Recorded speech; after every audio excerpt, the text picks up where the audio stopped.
Here's a brief but annoying message to let you know that you could have first heard this episode 9 months ago if you were a subscriber to our Iron Filing Society Patreon offering. For the price of a pint and a St Clement's each month, you can get up to 4 episodes a week, 9 months before the rest of the world gets them.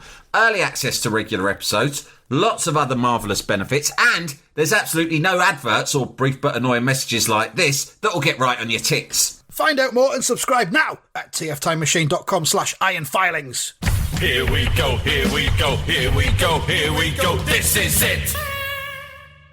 This is Top Flight Time Machine. I am Andy Hotbody Dawson. Pow, pow, pow.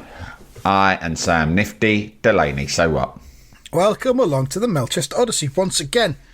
I have in my right hand the 21st of January 1984 issue of Roy of the Rovers. It promises across the top, sign please, which of course is the centre spread colour picture of a top player and their autograph, Watford's super saver. I reckon that's Tony Coton, maybe? It's either their keeper or it's someone who has a lot of sound fiscal advice. Yeah, coupons and such like. Maybe advertisers. Luther Blissett loves nothing more after a hard day's trading than to sit down with his scissors and snip out some coupons from the newspaper to get him discounts at the local supermarkets. Before opening his ledger and inserting his wages for the week into the income column. Putting on his half-moon spectacles and filling in his ledger. I would say that's Tony Coton or, Alec Chamberlain. Did he play for Watford? I think he did, I can't remember. He played for Sunderland, though.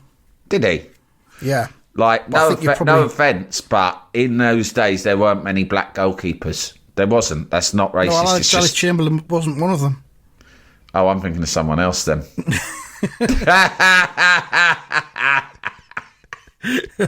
I'll put you out of your misery before you get yourself in any more PC bother. Racist chat.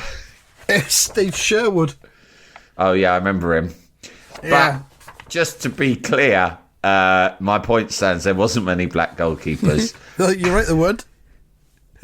And I'm sure there was one called Chamberlain. Let's just leave it at that. Yeah, let's just leave it at that, eh?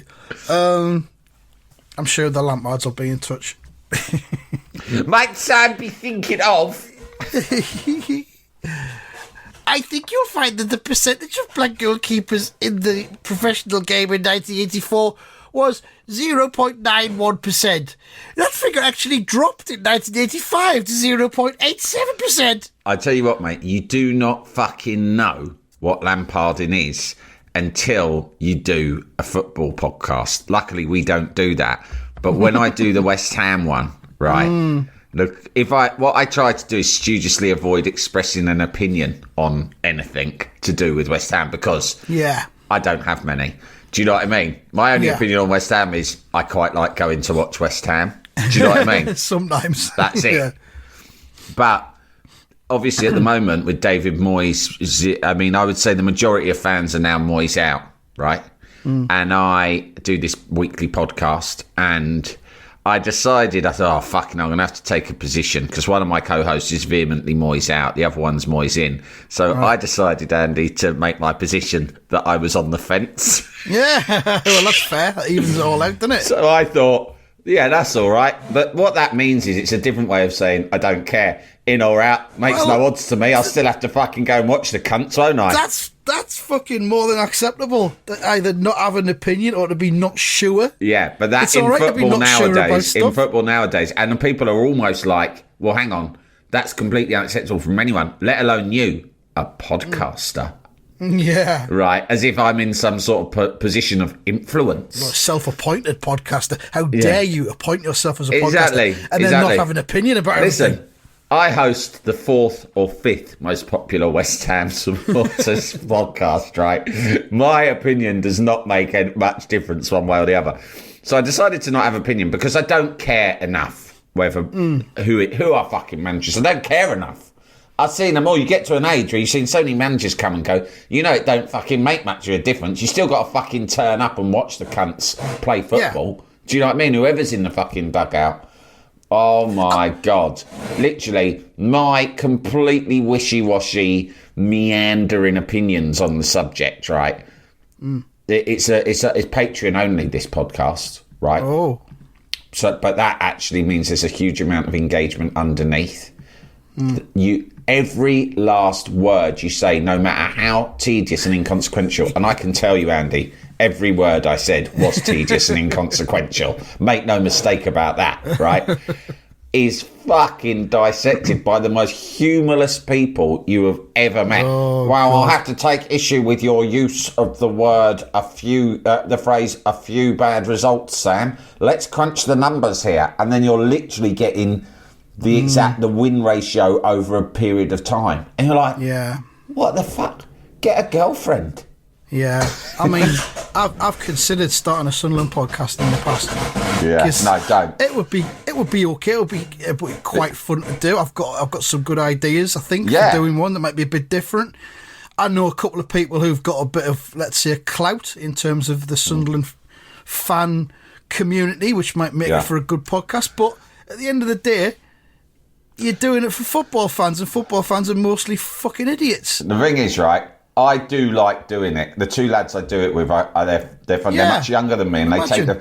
they take the piss out of me for being an old man, right? Because I'll always, when I'm drawing parallels, I'll always bring something up from like the John Lyle years before they Yeah. won, and they just literally piss themselves. So I'm constantly walking into these old man traps, right? Analog Sam, they call you. it's really funny. Like, I'm just like, they sort of pity me a bit, but I find that quite entertaining. So I enjoy doing it for that reason. But sometimes, at times like this, is tough, and I think it would drive you like to distraction, mate. Oh, I'm Getting sure involved it would. in that I've world. Yeah, considered it. Yeah, Yeah. It would be. leave well alone. No. You'd have to just completely disengage from all feedback. It And makes just do me it in a feel vacuum. better about, like the cunters. We give you a lot of shit. That I'm talking now directly to the cunter community, because some of you are fucking weird and like feel the need to like stick your oar in about fucking shit that doesn't matter to any cunt, right? And or correct us or clarify things or zoom in on pictures or any of these other weird, creepy shit that you'll do, right? But I tell you what, like sometimes I do my West Ham thing and I come back and think, they're not so bad, the cunters. At least they've all got a sense of humour. Yeah. Yeah, we're all in it together here. Some West Ham fans, they're like, you do not laugh about certain things, such as the legacy of our Lord Sir Bobby Moore, the memory of our collective mother, Violet Cray. The memory of the Queen Mum, who done so much during the war and the Blitz. I still turned up at Upton Park every fortnight. Every fortnight, come rain or shine, even during the war when there weren't She any was there. fixtures, she'd just be there in the empty stadium, In the chicken run. shouting at an empty pitch. Right, and you will never laugh, neither, about the memory of Captain Tom or any of the any of our fallen heroes. There's a lot of that. There's a lot of that at West Ham. Mind you, maybe there is a lot of football clubs. He didn't do laps of the garden. He did lengths of the garden. Anyway. Yeah, good job you got that in, mate. So, anyway, I have in my right hand the 21st of January 1984, Roy the Rovers, with on the centre pages, Watford's white goalkeeper, Steve Sherwood. Is that what it says in the caption? Watford's white goalkeeper. Watford are continuing their long tradition of white goalkeepers. It's something we've always done at Vicarage Road, says manager Graham Taylor. You could call it part of our tradition, I suppose. When I first joined the club, Elton was very clear. He said, we don't have many rules here, but one of them is white keepers only, please, Graham. We had a laugh about that. but sometimes the laughter has to stop, and I have to make sure that Graham understands the rule and deploys it correctly. Right, anyway, so I mean, fuck me, this is one of the greatest front covers of any Rovers that I've publication ever ever. seen. Yeah. Wow, it's almost Beer Tapestry level. There's a lot to unpick. I don't think we're going to get further into the issue this week. Looking at this front cover. It says in the box, Roy's return to Melchester Rovers had been marked by controversy over his team selections, and Melchester had struggled to survive the third round of the FA Cup when Roy looked in on the club's treatment room the following Monday. Fuck me. You've got... His sauna sex club, more like. Yeah, Roy's taken aback as he wanders into Taffy's training room, or treatment room rather, sorry. We've got Kenny Logan, Glenn Ritchie and Trevor Cassidy, it says. And there's Kenny Logan on the treatment bench, lying kind of on his back, but with his propped up on his elbow, or provocatively, you could say. And Taffy is gently touching his lower knee. Taffy is wearing a tight blue t-shirt and his trademark cap. Also there's Glenn Ritchie, who is topless but for a white towel around his neck. And Trevor Cassidy on the right hand side, I think that is, it seems to be dead by the looks of him. Hang on, Trevor Cassidy on the... No, that's Charlie Carter. Well, you'd think so, because his hair's white, but it says there, Kenny Logan, Glenn Ritchie and Trevor Cassidy all on the injury list. Now, Trevor Cassidy, to me, this is an amazing image, and the first thing about it is that it's very homoerotic. It's like a piece of homoerotic... You know that sort of gladiator art that Saddam had all over his palace? Do you remember that? Yeah. When he had all that sexy gladiator art, right? It's a homoerotic sort of gladiatorial type image, right? It's like... Honestly, it's like something, you know, from like you'd imagine in a gay porno from the 80s sort of thing. I was going to say, I've never been to a gay sauna, but I imagine this is what it looks exactly like. how I imagine it to be. There's one, I think it's still there, called, it was legendary in like London gay sauna called Chariots in Vauxhall. And, you know, Chariots. The reason I'm aware of it is that obviously... When we were teenagers in the 90s, it was the thing that you said to each other, I'll see you at Chariots, mate. A reference point, yeah, of course. Yeah, it was a homophobic reference point for idiot adolescents of London, right? And the other one of that was the Blue Oyster Club from Police Academy. Of course, because the opening bars of that song was ba-ba-da-ba-ba-ba whenever they walked through the door. So whenever anyone was making a crass, pathetic reference to someone else being homosexual, the shorthand for it would just to be look at them and go ba-ba-da-ba-ba-ba. That's all you had to say, and you knew that you were referring to the Blue Oyster Club. At any given time, the Blue Oyster Club was playing the same music. Yeah, it was always had the same song on, and it was so poor, wasn't it? Because they'd open the door and like someone would go in there, and then it would play, and I was sure sometimes they'd break the fourth wall and just look at the camera with a really terrified expression, like, "Oh no, I'm back in the Blue Oyster Club. Hope I don't get bummed." Yeah, exactly. I'm going to tee it up on YouTube for later on. Yeah. So this very much is a Chariots of Vauxhall / Blue Oyster Club type scenario, and the what's his name? Not Charlie Carter, whoever it is. It's Trevor Cassidy. Apparently, I don't think I've ever seen before. Trevor Cassidy. He's like, I don't know. I think, and any of our gay listeners can correct me on this and many other things that I've said, ignorant things. I think in the gay community, an older guy like this is called a granddaddy, but I'm not certain. Right. Okay. And he very much looks like the granddaddy figure who, despite his advances in years, has kept himself in remarkably good shape. Nick. Yeah. He's very lean. There's not an ounce of fat on him. He's naked from the waist up and just got a tiny pair of shorts. But he's his hands are on his knees and he's leaning over himself like he may have just been... knackered. Or he might be being sucked off, because like his crotch is slightly obscured by the corner of some sort of cabinet, And he looks like he's been sucked off, or he's just finished like wanking himself off. Perhaps that is Charlie Carter, and he's been sucked off by Trevor Cassidy, who we can't see in While the picture. Trevor Cassidy sucks off Charlie Carter, Roy pops in to see how things are going down in the treatment room, nicknamed by the lads the Blue Oyster Club or Chariots.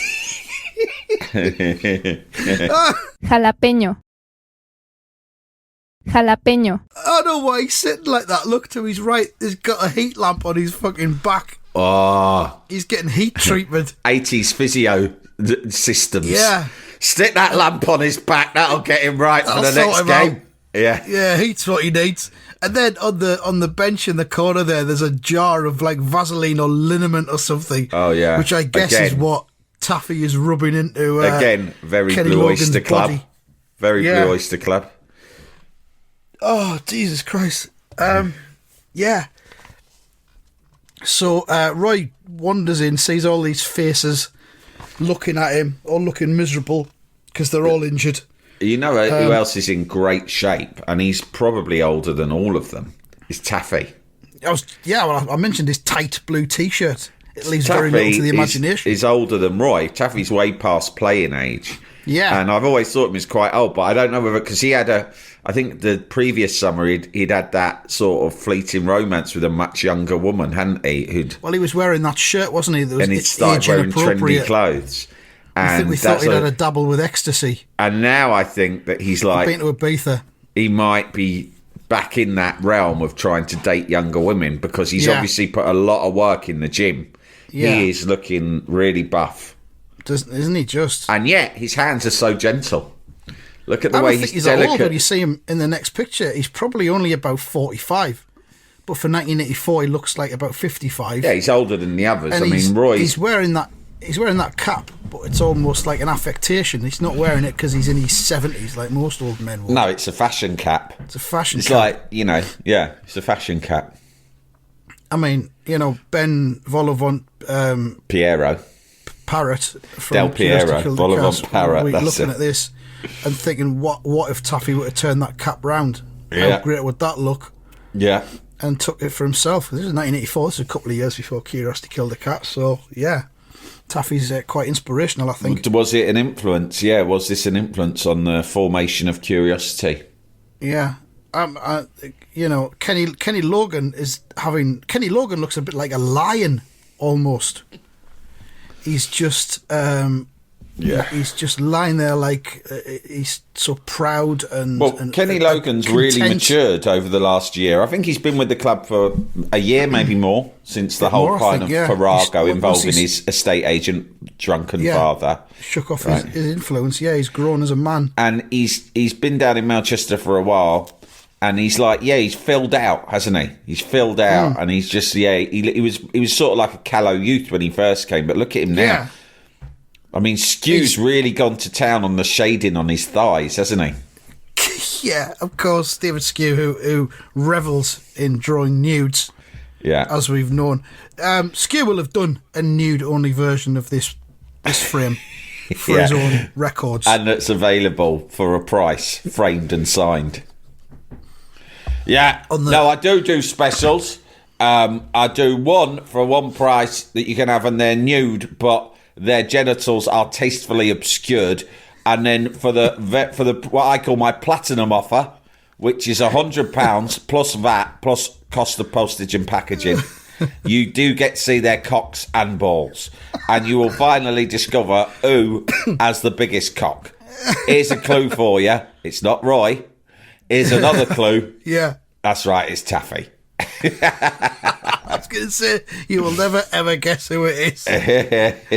But if you go back through the whole archive, you'll discover. Once you know, when you look back, you'll realise it was there all along. It all seems obvious. It all falls into place.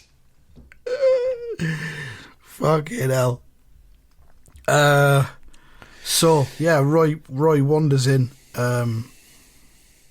Kenny Logan, Glenn Ritchie, and Trevor Cassidy, all on the injury list. A whole forward line. Fuck sake.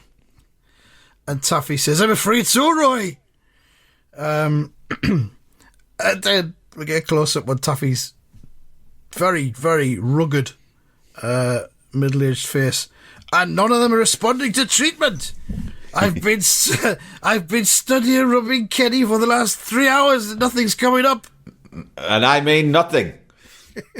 And I've had that lamp pointing at Trevor's back I've had nothing. for half an hour, and his vertebrae still doesn't seem to have healed.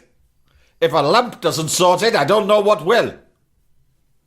Fucking hell. And none of them responding to treatment. There's no way they're going to be fit for our midweek away game against Rotherton. I like how he's explaining the Yeah, a bit of exposition. Cheers to that, Taffy. As if Roy doesn't know what's coming next. Roy says, I wouldn't arrest them anyway, Taff. Not with the 4th round of the FA Cup only a week away. They're just having a chat about the fixture list there. That's nice. And it says, as Roy walked back to his office to try and sort out his problems. There we go. There it is again. Recurring mention of the word problems, which is, as we've discussed, fundamentally what it's all about in Roy of the Rovers. And that Roy of the Rovers stuff does in fact refer to unending problems. And there he is. He's back in his... What's he got under his... He's got a dossier of some kind under his arm. I guess that'll be a dossier on Rotherton. No, it's not. So he has dossiers on his enemies. Well, it could be, yeah. But there'll be one. It'll have Rotherton on the outside of it, and Yeah. then when you open it up, it'll all be about Kenny Logan's dad and his latest movements. So he goes to his office. Nice green and white curtains he's got there. It's a fucking fully green office. Green wall, green filing cabinet, and the curtains are green and white. It's a bit loud.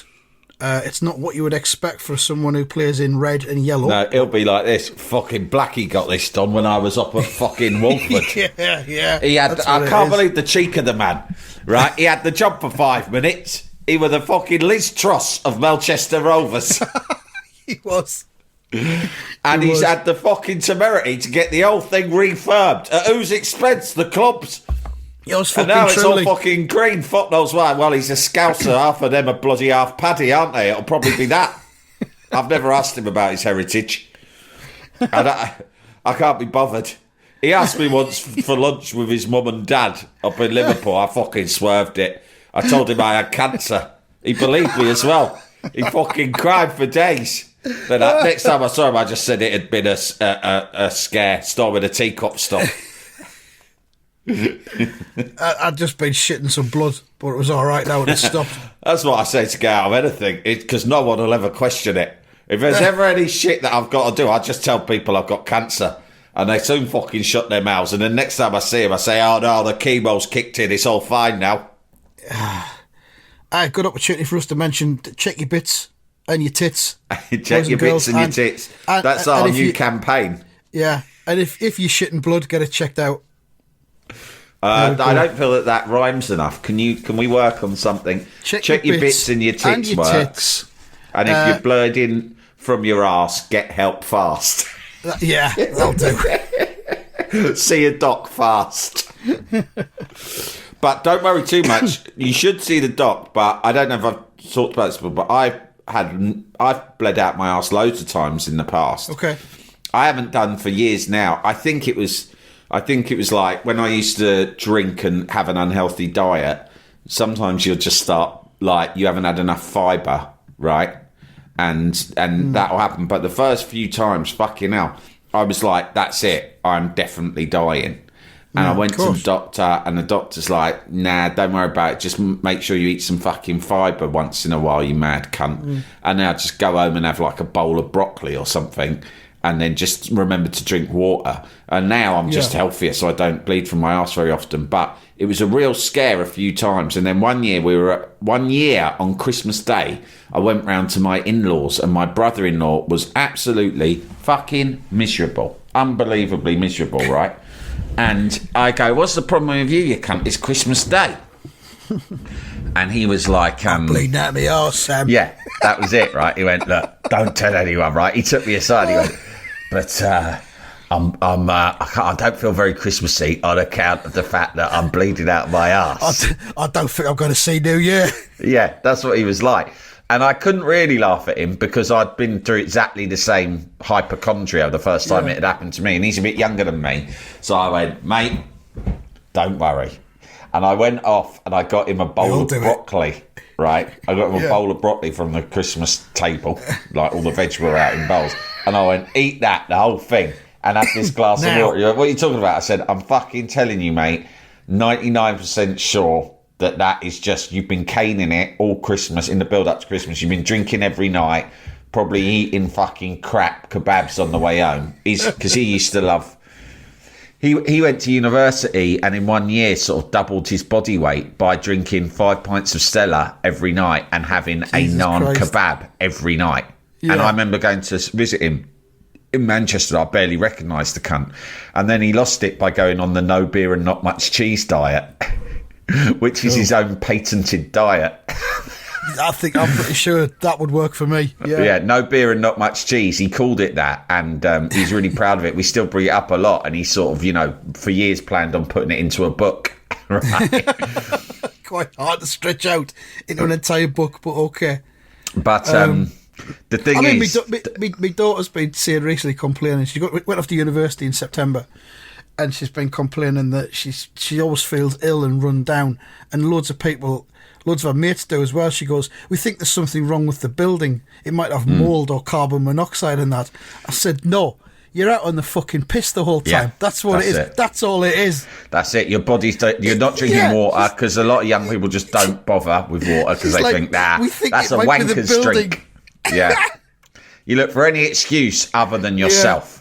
You like any fucking excuse. It's the same with loads of complaints. You're just always thinking, it's probably this. I read about that in the paper. It's never like, maybe I'm just living really unhealthily. Yeah, I just said, try staying in for 3 nights and have some apples. You'll be all right. My brother-in-law, that year, I've got a great photo of him because I sort of talked him down and he couldn't be certain. I said, you should still go to the doctor. I said, but trust me, I reckon this will stop by tomorrow if you just eat plenty of fucking veg today and get some water down you.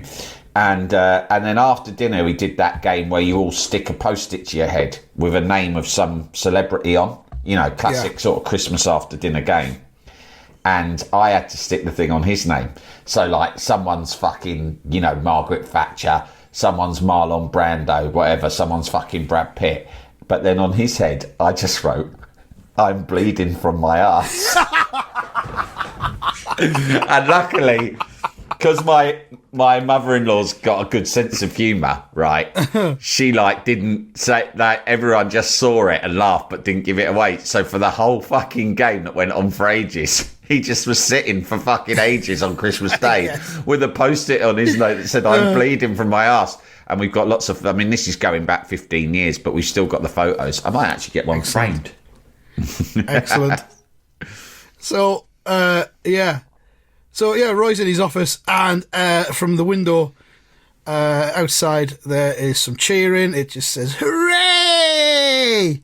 And Roy says to himself, hello, what's all the cheering about? Hey, what's all that fucking racket? If someone's cheering, it better be cheering me. Fucking daytime cheering? What's this about? Not a match day.